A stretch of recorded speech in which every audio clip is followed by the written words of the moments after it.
ہم کریں گے ہر مظلوم کی حمایت۔ السلام علیکم ناظرین، میں ہوں حورین فاطمہ اور آپ دیکھ رہے ہیں حمایتی نیوز HD چینل۔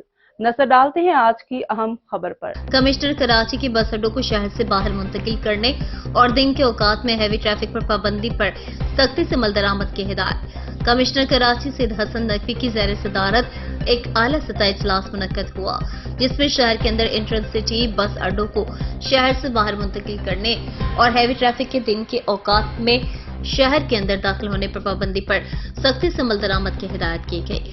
اجلاس میں سیکرٹری ٹرانسپورٹ اسد ضامن، DIG ٹریفک تمام، ڈپٹی کمشنر محکمہ ایکسائز، ماس ٹرانزٹ اتھارٹی، SIDCL اور ریڈ لائن اور یلو لائن کے افسران نے شرکت کی۔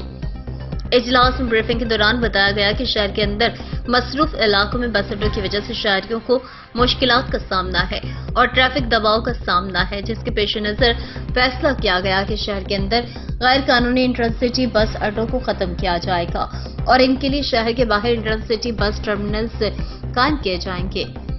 اجلاس میں یہ بھی فیصلہ کیا گیا کہ شہر کے اندر ہیوی ٹریفک کے دن کے اوقات میں داخلے پر پابندی کو سختی سے نافذ کیا جائے گا۔ مزید خبروں اور اپڈیٹ سے باخبر رہنے کے لیے دیکھتے رہیں حمایتی نیوز HD چینل۔